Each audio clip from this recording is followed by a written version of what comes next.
Drone ou avião agrícola? Qual dos dois é mais eficiente para pulverização? E aí eu vou deixar uma resposta para vocês bem simples. Os dois são eficientes. Os dois são importantes para a operação do campo e os dois são mais do que necessários para a operação na agricultura. Nesse vídeo aqui eu vou explicar um pouquinho para vocês no nosso entendimento a respeito da utilização das tecnologias, o porquê que a gente vai optar ou entender por que existe essa variável toda de equipamentos, drones, aviões, helicópteros, mesmo os tratores, pulverizadores terrestres, qual é a utilização de cada um, né, de maneira uma explicação bem rápida para entendimento e, de fato, qual é a eficiência de cada um deles na aplicação.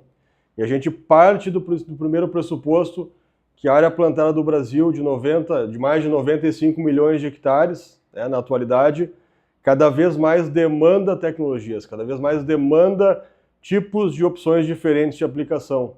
Então, a partir desse momento, a gente vai olhar para o mercado, para o campo e vai identificar que, por mais que nós tenhamos todo o potencial de tratores, aviões, helicópteros, drones, e a quantidade de cada um deles em operação, está faltando muito equipamento para continuar operando. Então, a gente vai entender que hoje, esses 95 milhões de hectares cultivados no Brasil, de fato, muitos não têm cobertura tecnificada para seguir o trabalho. Muitos eles são feitos as plantações, mas não têm equipamentos de ponta trabalhando justamente na questão de pulverização. Por quê? Porque muitas vezes não tem quantidade de máquina suficiente para o trabalho. Então a gente tem que entender que na questão, quando a gente vai comparar um equipamento do outro, muitas vezes essa pergunta ela já nasce errado. Porque não tem como eu comparar um avião com um drone, um avião de 2.000 litros, de 1.000 litros, com um drone de 30 litros, de 50, de 100 litros. É uma comparação que não vai acontecer. Eu vou estar utilizando ferramentas diferentes, capacidades diferentes, autonomias diferentes, e de fato, se eu for pegar o drone, o avião, o pulverizador terrestre, o helicóptero, todos eles vai ter um bico pulverizador, todos vão ser pulverizados através de uma pressão hidráulica, e através de uma ponta de pulverização que vai formar uma gota. Então, pouco importa qual dos 4 meios eu utilize para passar com essa gota em cima da lavoura, o entendimento é que todos vão gerar, e basicamente, da mesma forma, a formação de gotas. Então, nós não vamos discutir a eficiência no quesito gota e deposição, porque todos vão estar aptos para trabalhar. A questão aqui é que velocidade eu consigo fazer um trabalho, que rapidez eu consigo entrar em outro. Se eu tenho uma dificuldade para entrar com um avião agrícola, por exemplo, em áreas montanhosas, em áreas pequenas demais, eu vou ter uma facilidade para entrar com um drone, porque eu consigo manusear de forma diferente, assim como eu tenho muito mais tratores disponíveis, pulverizadores terrestres disponíveis para trabalhar, então, a partir do momento que eu vou ter uma praga em andamento numa lavoura, o trator já saiu para trabalhar, já começa a fazer o combate.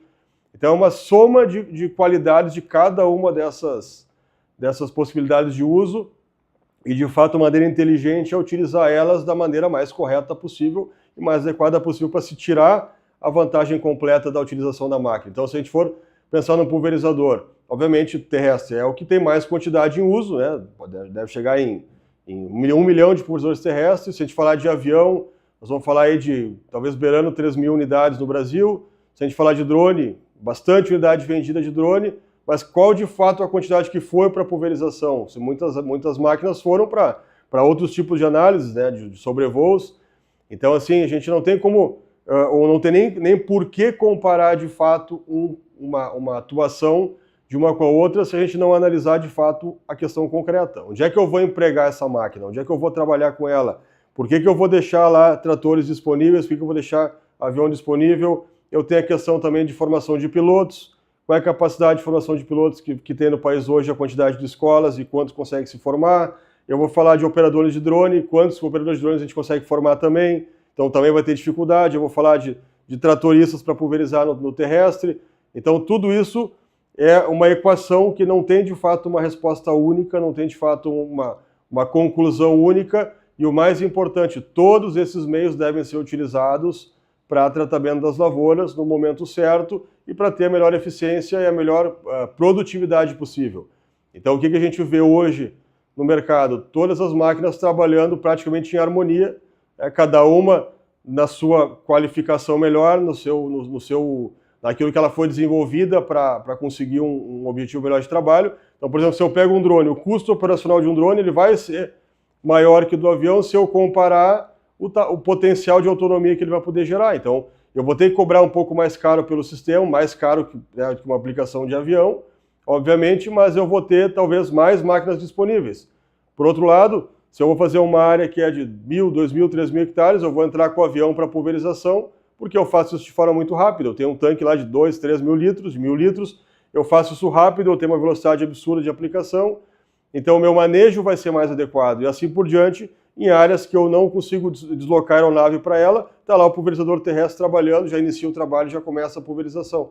Então todo esse tratamento, esse entendimento, vamos dizer assim, a gente às vezes tem uma mania de querer criar uma coisa contra a outra, e de fato não é a realidade no mercado brasileiro, e tenho certeza que no mercado mundial também não é, que é uma soma de eficiências, uma soma de qualidades de cada modelo de máquina, de cada benefício que ela pode trazer de vantagem. Muito se utiliza o drone hoje nas áreas montanhosas, nas áreas de fruta, que tu consegue, seja difícil de chegar com outro tipo de máquina. Muitos locais também que se utilizavam pulverizadores costais também, não se tem hoje mão de obra para utilizar, então o drone acaba entrando nessas áreas e beneficiando a aplicação, que não daria para um avião trabalhar ou não daria para um pulverizador terrestre trabalhar, o drone acaba tendo vantagem. Então, de fato, a resposta mais importante, o entendimento mais importante, todas elas somam para a eficiência da lavoura brasileira. E se a gente levar por conta e criar um formato de enfrentamento, a gente vai estar fazendo uma grande burrice, porque a gente precisa de ferramentas. Precisa de todas elas sendo analisada, estudada, aprimorada da melhor maneira possível para se conseguir cada vez mais vantagem na utilização dela, cada vez mais autonomia, cada vez maior rendimento, né? E, obviamente, tudo possível a um custo menor de operação. Então, é isso que é levado em consideração, de fato, o mais importante, e a gente entende, verifica e enxerga isso no campo, que é assim que tem funcionado. Então, é bem importante a gente entender esse tipo de questionamento e, quando for escolher, de fato, um equipamento para trabalhar, ou para a gente botar na nossa lavoura, ou para a gente contratar um serviço, a gente tem que entender para que eu vou utilizar. Qual é a autonomia que eu vou ter para operar, quantos hectares eu tenho que fazer, eu preciso fazer isso muito rápido, eu posso fazer isso escalonado, Então, todas essas perguntas elas vão ter que ser respondidas no caso concreto para ver o que de fato seria mais importante. Então, por exemplo, se a gente pega a produção de aeronaves, né? Então, a própria produção de aeronaves ela já está defasada para a quantidade de áreas que vem aumentando no Brasil, de áreas pulverizáveis, né? Então já falta avião, já falta drone, já falta trator, então falta helicóptero, de fato está tudo faltando. Então a utilização e o ganho, o crescimento ele é contínuo e correto se a gente utilizar todas as ferramentas de uma maneira a somar e não a chegar a pensar como maneira de competição. Isso realmente não tem nenhum sentido, e a gente vê cada vez mais na prática que a soma de ferramentas é o que realmente faz uma diferença e traz um ganho muito maior para o produtor e para a lavoura brasileira. Então, se você tem um avião agrícola, tem um helicóptero agrícola, tem um drone agrícola e tem um pulverizador terrestre, a Travicar tem equipamento para todas essas tecnologias e você vai ser muito bem servido aqui. Procure um vendedor Travicar que ele vai lhe explicar todas as tecnologias que a gente tem para cada uma dessas máquinas e, de fato, são máquinas complementares e estão aqui para somar na agricultura brasileira.